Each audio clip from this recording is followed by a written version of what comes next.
అద్భుత కార్యాలు జరిగినాయి. ఆ స్తుతులకు ఆశ్చర్య కార్యాలు జరిగినాయి. ఎన్ని కార్యాలు జరిగినాయి అంటే స్తుతించడం ద్వారా అద్భుత కార్యము జరిగింది, ఆశ్చర్య కార్యము జరిగింది. ఇంకోటి మీరు ఆ మాటే పట్టుకోవాలి.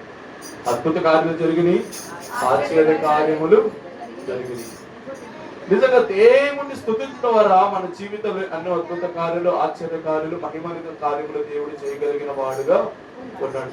నువ్వు చేయవలసిన పని ఒకటే, సమాజంలోకి వచ్చి దేవుడిని స్తుతించాలి. వారం అంతా దేవుడు, నువ్వు ఇంట్లో స్తుతిస్తున్నావు దేవుడిని, బాగానే ఉంది. కానీ వారానికి ఒక రోజు ఆదివారం పూట నువ్వు ఉదయాన్నే వచ్చి దేవుడికి మోకాళ్ళు వేసి, అయ్యా నీకు స్తోత్రం, ఇదిగో నీ మందిరానికి నేను వచ్చి ఉన్నాను, నీ సన్నిధిని వచ్చి ఉన్నా, నువ్వు దేవుడిని స్తుతించాలి. హల్లెలూయా. ఎవరెవరు స్తుతించాలంటే సమాజ మందిరంలో ఎవరున్నారంట?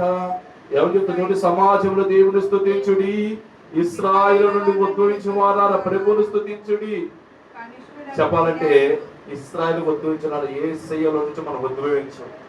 మనమందరము దేవుణ్ణి స్తుతించాలి. ఎవరెవరు ఉన్నారంటే అక్కడ మందిరంలో చూడండి, కనిష్ఠుడు బెన్యామీను అని మరి ఏలి కాచట నున్నది, యూదా అధిపతుల పరివారమచటనున్నది, జెబులోను అధిపతులు, నఫ్తాలి అధిపతులు. అంటే మందిరంలో చాలా మంది ఉంటారు. ఇప్పుడు ఒక వాక్యం వినేటప్పుడు చెప్పాలంటే ఒక విశ్వాసులు మాత్రమే కాదు, అన్ని జనులు కూడా వాక్యం వినడానికి వస్తారు.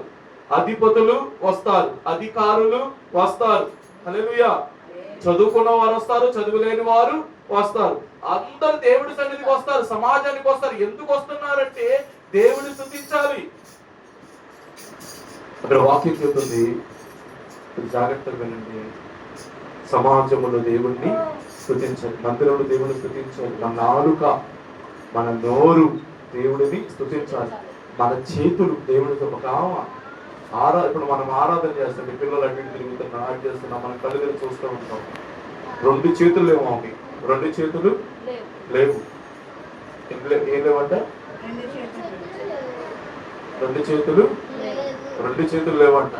ఆ 2 చేతులు లేకపోతే, అలాగే 2 చేతులు అంటే సంథింగ్ మీకు చెప్పాలంటే మన ఇప్పుడు